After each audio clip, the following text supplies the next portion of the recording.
Hey guys, so now we're going to be making some vegan chocolate chip cookies. I know that a lot of the time you use butter and eggs and milk chocolate chips to make those cookies, but not today. There's a totally vegan, healthy way to make these cookies. I got the recipe out of this book called The Joy of Vegan Baking. It's got a ton of different recipes in it. I highly recommend it. I've made a lot of stuff from out of here.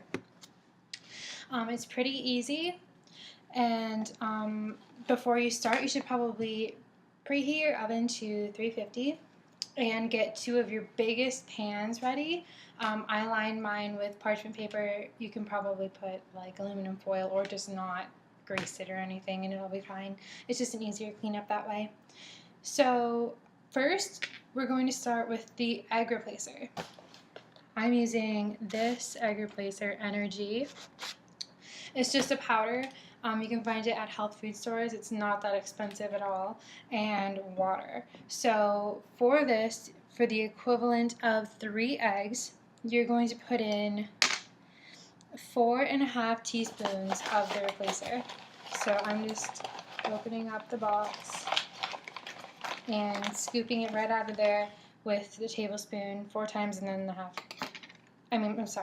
With a teaspoon 4 times and then half teaspoon. Pretty self-explanatory, but I just wanted to let you know.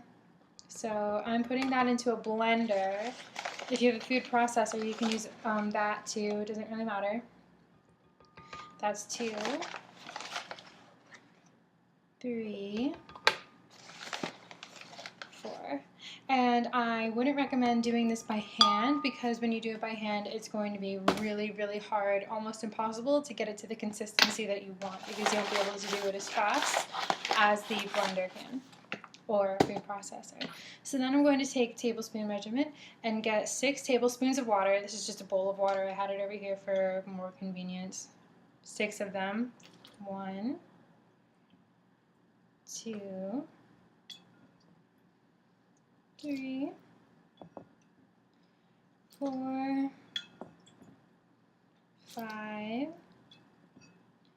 6. And I'm just going to add a little bit more because I was kind of skimpy with some of those spoonfuls, but not too much more at all because you don't want it to be too watery.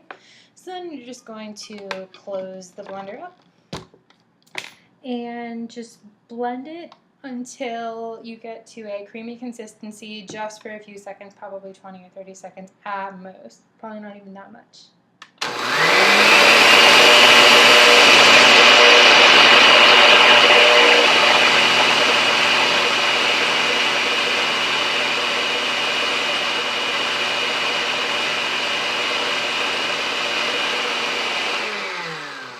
So I'd say probably once you start seeing bubbles forming in the blender, little foam on top of the white, that's probably when it's done. This is the consistency that you'll have. It's pretty viscous, and that's how it should be because that's what's going to make your cookies fluffy because that's what eggs do.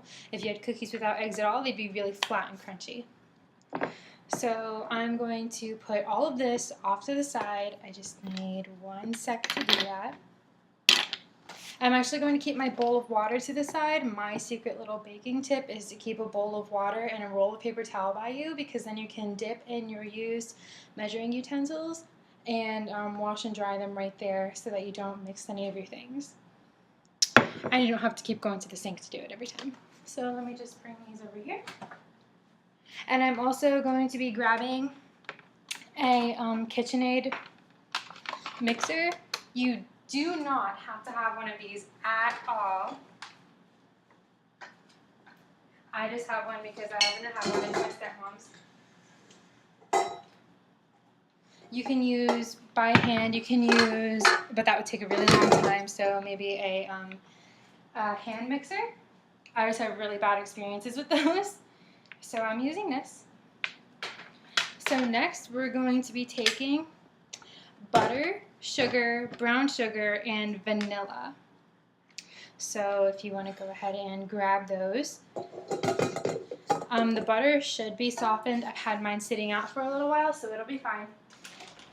Let me just grab this thing really quick so I don't have to keep leaving you guys. So sugar, vanilla, butter, and brown sugar. And if you're saying, wait a second, butter, this is Earth Balance butter. Oops, Earth Balance butter.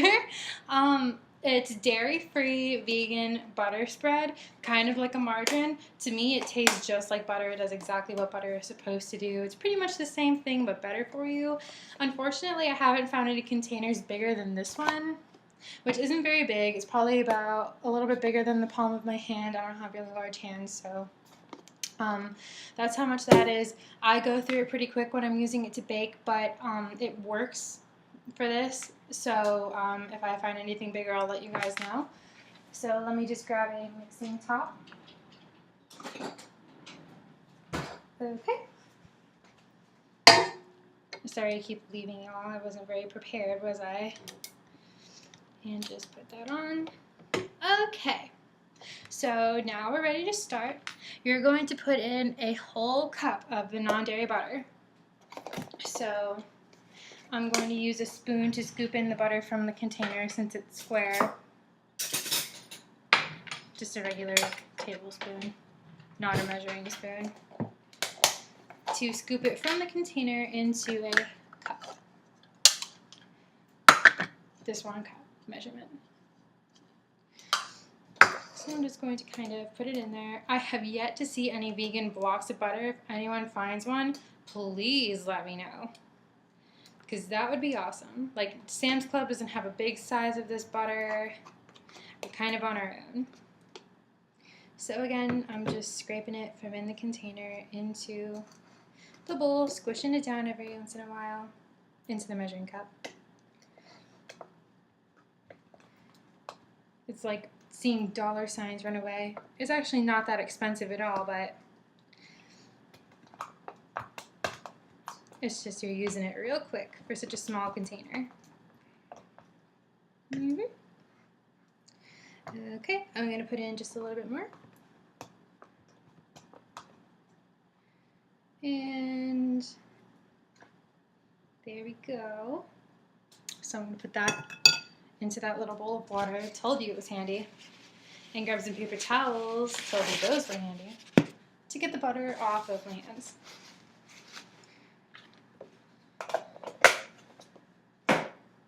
So this is what my cup of butter looks like. Real messy, just kind of squished in there. It's not a perfect cup, but it works. This is about the equivalent that you'll need. Let me just grab that spoon again. So yeah, it doesn't have to be an exact measurement.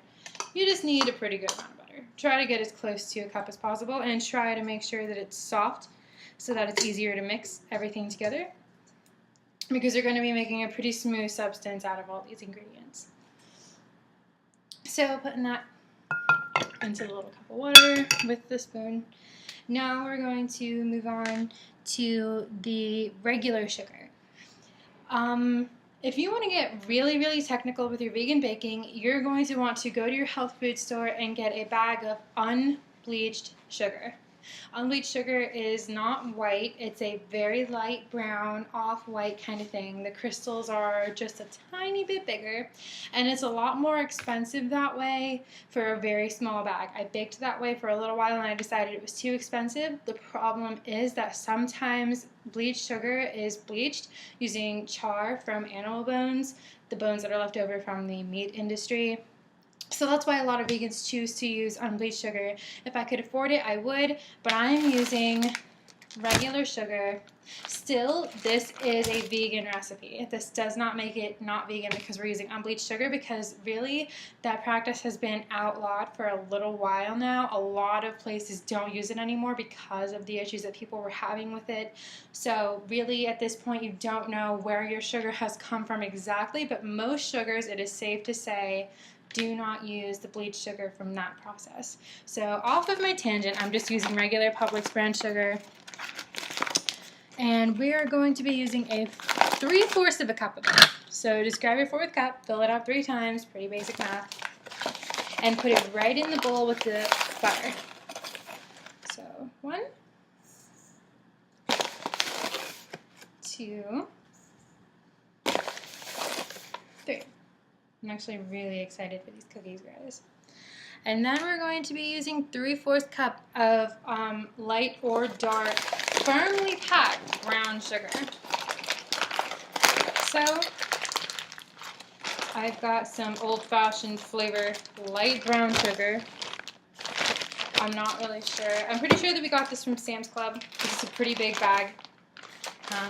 So I'm just going to get it in here and pack it in. And we're going to do the same thing 3 times and put it in the bowl with the white sugar and the butter. 2 and 1, 3. Okay, so that takes care of that. And now here is my favorite part, the vanilla extract. It calls for 2 teaspoons. Basically, I'm a little crazy with my vanilla extract. I absolutely love it. I think more is more. And I'm going to be pretty much holding this over the bowl and just kind of letting it overflow into there and kind of putting quote unquote 2 teaspoons of it in there. But you can be as exact as you want to. If you want a less vanilla-y flavor, that's your call. 1 and 2. A little more. Okay. Put that into my water bowl. And that's all we need for right now. So if you're using a mixer like I am, close it, lock it, and start it. If you're using a hand mixer, go ahead and do that. If you're mixing it by hand, I am so sorry. Go ahead and start that, and we'll do this now. And while that's going, you're just going to watch it smooth out. Hopefully the butter will smooth, and it'll all become a pretty thick mixture of the sugars, butter, and vanilla. And then we're going to add in the egg replacer while it's mixing, or you can pause it and put it in. It does not matter. But you want to put that in separately, in my opinion. That's what it calls for anyway. So since it's looking pretty good right now, I'm going to help it out and give it some more wetness. Put this in. And I'm just dumping it in straight from the blender. It's pretty slow to go in, but it gets there. If it's going a little too slow for you. And also the problem with blenders when you're using those rather than food processors is the fact that a lot of it ends up stuck at the bottom. So just go ahead and grab a spoon. I'm using the same one as I used for the butter. And just kind of scrape it from the inside of the blender into the mixer and down the blender because it gets stuck on the sides. It's not really that sticky. It just doesn't really want to come out that easily for you. So that's in there. And now that we've done that, the mixture actually looks really, really smooth and nice for me right now. If you've got a little bit more to go ahead and keep doing it. But I'm going to go ahead and stop. Okay. So now I'm going to push this mixer, just give myself a little room, put it over here, put the book back. And I'm going to take all these materials that we're done using off of the counter and go get the next step, which is going to be our dries. Take these with me.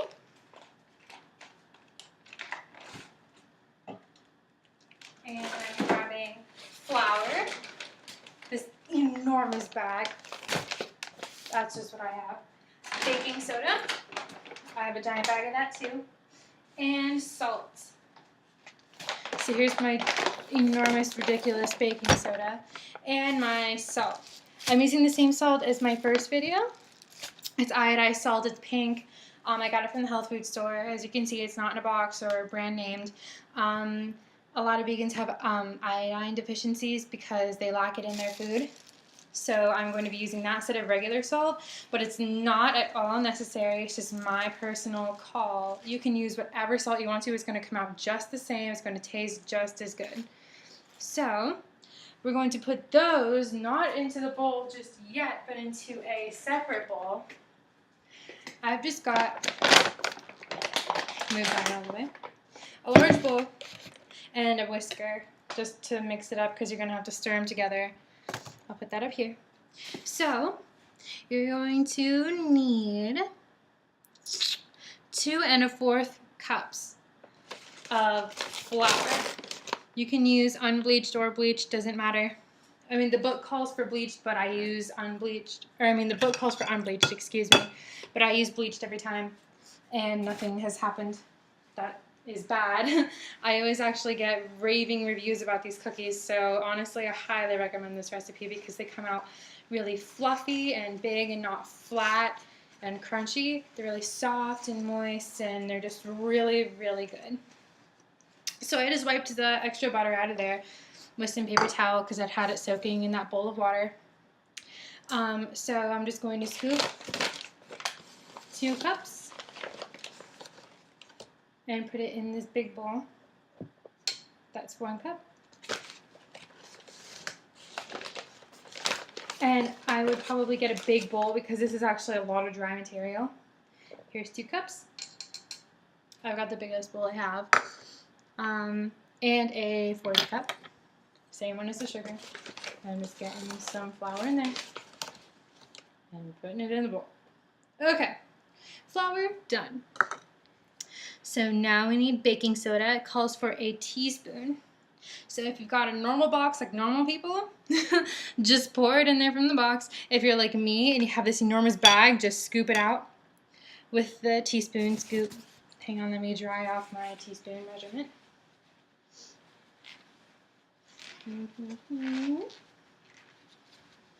Okay. So now I'm just going to reach in my handy dandy baking soda and get my teaspoonful and just drop it right in the flour. I actually, because some of it sticks to the inside of the bowl, I fill this up about halfway through and put it back in there. I'm not afraid to put in too much baking soda because it makes my cookies fluffier. That's what baking soda does. It's what makes them fluffy and rise and keeps them from burning and boiling on the tops. Once I made brownies without baking soda, and let me tell you, that was a hot mess. It was so bad. It was crunchy, and literally all the oils were boiling on top, so it was bad. So definitely use baking soda. I recommend maybe putting in a little bit surplus than what this calls for, 1 teaspoon. And now we're going to do our salt. So again, for me, I'm reaching in and scooping it out. You can pour it in from your shaker or from your box of it. I don't know what one you're using. Again, I highly recommend this salt, but it is completely okay if you don't use it. It's just for health reasons. Although I'm not really sure how healthy you can get with cookies. You might as well just kind of do whatever you want. So my pink salt, pouring it in. And now, let me just close this so I don't accidentally knock it over and waste all that. Twist this. Okay, sorry guys. Now I'm just going to take this and just kind of whisk, whisk, whisk. It doesn't really have to be that stupendous of a mixing job. You just want to kind of get everything evenly dispersed in it so that you can pour it into your cookies no problem. So, now that that's mixed up, what you're going to do is start your mixer up again. Or if you're using the hand mixer, start that up again. If you're doing this by hand, just gradually add it because what we're doing is gradually adding it in as this is spinning. So I generally take just a small measuring cup of whatever size, and at first I just scoop it out of here and put it in there because it's just easier that way because I tend to dump it all over the place if I don't do it that way. So I'm just adding it as it's mixing. I'm going to go ahead and turn my speed up because I'm impatient. I've got it on the 2nd speed level if you've got a KitchenAid too. Now once it disappears most of the way, just add more. And just keep adding more. This is probably the longest part of the process, is just adding it in there, but it's not really that bad. And you can start to see your dough firming up and coming into a little ball. If you're doing this by hand, just add it little by little, like add some in, mix it all in, add some in, mix it all in until you're done. So I'm just getting a little more.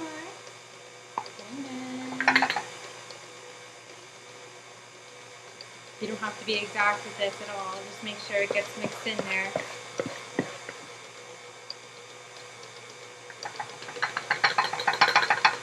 Okay. And now I'm just going to start dumping the rest of it. And now all of my dry materials and my wet material is all mixing together. And I'm just going to get the dust from off of around the mixer and on top of the mixing tool because it gets accumulated up there sometimes, which is super annoying if anyone else has a KitchenAid and feels my feels. Although I think the benefits outweigh the cons. So it's looking pretty good. Just pause it and look at it. I can smell the vanilla. I'm super excited. And now, the piece de resistance is the chocolate. And I am using, personally, this Baker's chocolate. It's a chocolate bar. It's semi-sweet. I think this is actually dark chocolate. 56% cacao. It's pretty strong, but not ridiculously strong. Like, I tried it, and it's pretty good plain. So I have yet to find, just at my local store, vegan chocolate chips that don't have any milk or whey or anything like that in there. But it does exist. I just haven't looked at it yet. If you guys have any favorite brands of vegan chocolate chips, tell me and let me know. Basically what I did is bought that bar. It's not a lot of money at all. It's in the baking section, and it's probably about as much as like half a bag of chocolate chips. I don't even know. And basically it's so hard that I had to put it in a plastic bag and take it out to the garage and beat it with a hammer, which was not hard, not a big deal, but it's just really hard. I've got it in here. I'm using the entire bar. The recipe calls for 1 to 2 cups of chocolate chips. This is probably about a cup of chocolate chips. If you're using regular chocolate chips because you're making these un-vegan, then go for it. All 2 cups. Live it up. I'm not doing that. I'm using this. So I just beat it into sizable chunks. Not too big, not too small. Like, I didn't want it to be powder. I'm just dumping it right into that bowl. And I'm going to start mixing again. And just mix all of the chunks together. It's kind of a bumpy ride because it's all these chunks and not smoothness anymore. And just wait for it all to get caught in the dough. If you're doing this by hand, just add in the chocolate chips and stir it all together until it's all sticking in the wad of dough you've got going on. And I think that looks pretty good. So I'm going to turn that off. And I'm going to unlock it and lift it. And I'm pushing everything out of the mixing tool. And now I will show you guys what my dough looks like.